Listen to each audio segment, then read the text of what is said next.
I've been a little behind on this series, but I'm still reviewing it, and I'm personally super excited for this issue. As if you don't know, my favorite female superhero is She-Hulk, and my favorite male superhero is Nightcrawler. And this issue has both of them and on the cover, so I am super psyched for this issue. But this issue starts off with one of my least favorite characters of all time, and that is Hellcat. Which, no offense to any Hellcat fans, I just really don't like her. And just, yeah.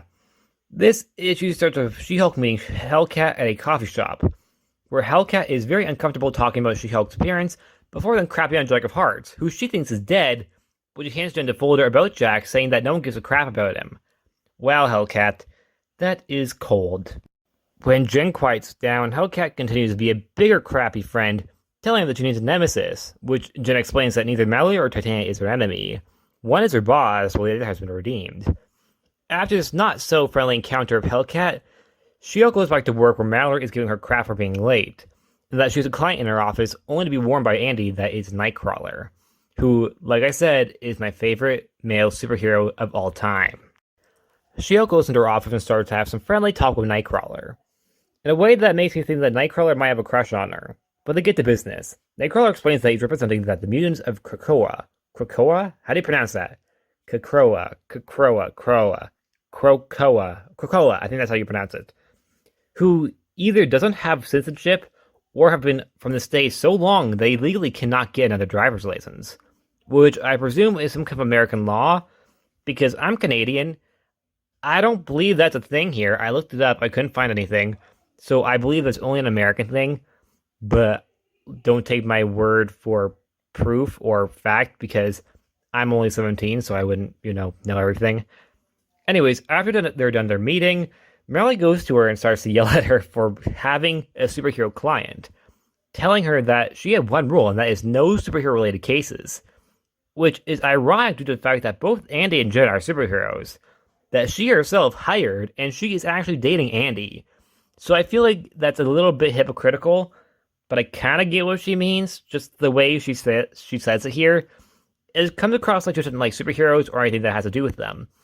But I think it's more like she doesn't want any scandals occurring, because every time superheroes bring in the government, like both Civil Wars, the Empire, and really any Captain America story.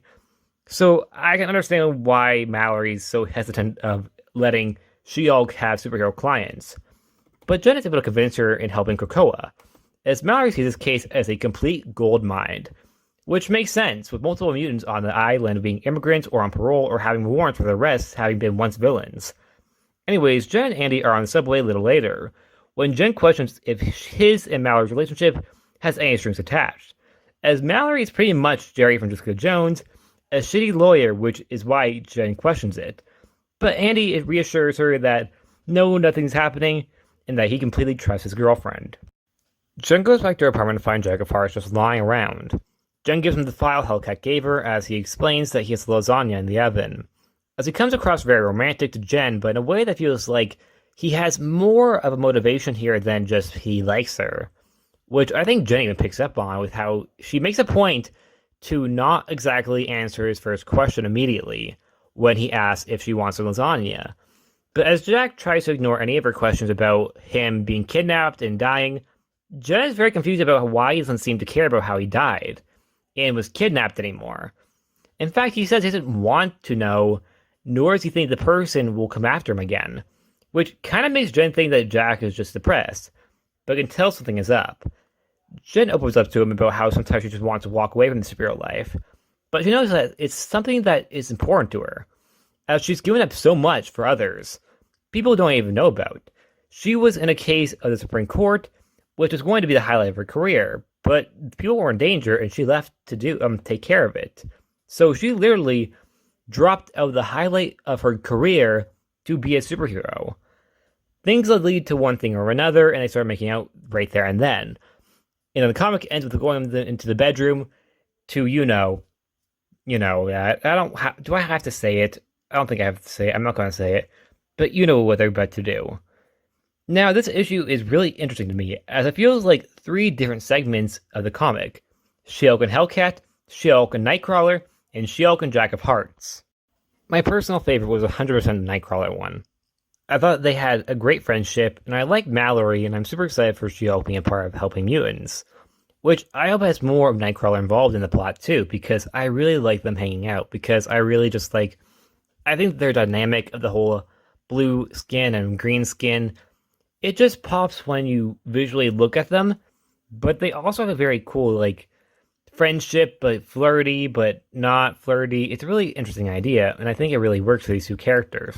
Of course, She-Hulk and Iron Man, I think, have also had that a little bit, but I think since Iron Man at this point in continuity is technically engaged to Hellcat, even though that kind of isn't the case anymore, but this comic takes place while that is still happening, that can't exactly happen.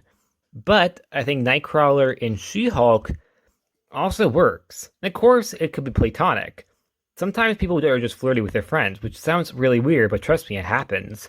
So overall, I think that they have a very interesting friendship that, in my opinion, I really, really hope has a bigger focus or bigger plot or something in later issues. Because, in my opinion, for the fact that Nightcrawler's on the cover, he doesn't really do much except for that couple panels of him in She-Hulk's office. Even if I loved it, it was very small. Last time I mentioned how I'm getting a little bit tired of Jack of Hearts, as I thought it was taking way too long. But this issue I found it to be a little bit better. Probably because it felt more like a side plot, rather than the main one. And I thought it worked a lot better as a B plot than an A plot. And I thought it was being presented as in a way that was a lot more interesting with the whole Jack and She-Hulk stuff, instead of we were just going over the exact same thing over and over and over again like we were the past couple issues. Because the past couple issues, the same plot continues to just happen. She-Hulk just asks Jack of Hearts, do you remember anything? He says no. She-Hulk says try harder. And at the end of the issue, he says no again. Overall, I think it was getting repetitive, and I'm really happy that this issue at least swapped it up, and I thought it was much, much better than it was last issue. At least in my opinion, of course. Hellcat, on the other hand, well, I thought She-Hulk was great with the whole insight of how she feels about everything that's happening. Hellcat, I thought, was just an awful friend to Jen.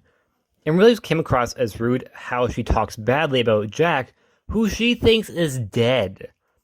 It just paints the idea of her being selfish. Now, I will be honest, the idea of a superhero being a horrible person and unlikable is an interesting one. That, yes, they like saving people and they might be a good person, kinda, but their personality otherwise is a god-awful human being.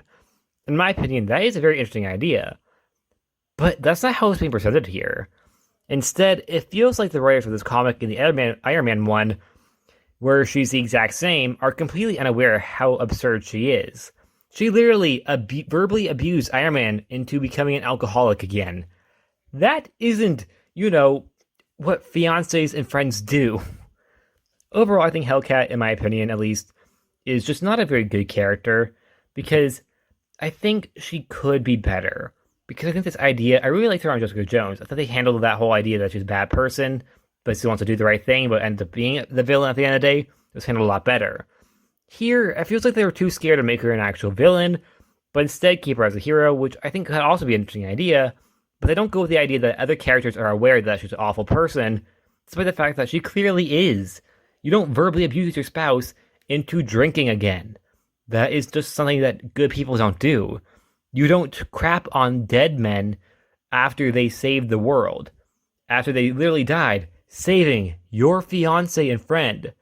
You don't crap on your friend who's looking for guidance and is currently in a depression. It's just very absurd, in my opinion, and Hellcat, in my opinion, of course, just my opinion, opinions always vary, is just an awful person and an awful friend. But, like I said, the She-Hulk parts of that whole conversation were great. The Hellcat parts, not so great. Overall, I really like this issue, and it's a lot better than the last one. She-Hulk herself is great in both, and I like the whole idea of her not wanting to quit because she thinks that after everything that she's, given up, she genuinely needs to keep being a hero, because if she just gave up a lot of her life, then what was the point if she's just going to hang it up? And along with how I think that Jack was a lot better this issue, as unlike before, He is the B plot, which I thought made him feel a lot less boring and repetitive. While Nightcrawler and Mallory, in my opinion, were both great, I really liked the complexity of Mallory's idea with how she sees the world in more black and white. Some things that we all know isn't true, but she comes across like a real person that you see in real life. Somebody you will disagree with, but you might respect. Of course, opinions always vary, you might not respect her at all. But in my opinion, I think she has a very interesting insight when it comes down to the real world, and the idea of what the real world is in the Marvel Universe, because there's men in suits flying. While Nightcrawler I found to also be great, and similar to The Thing, he was also a recurring character in the series. I hope Nightcrawler gets to be a bigger character. Anyways, like always, please like, subscribe, and I'll see you guys next time. Bye!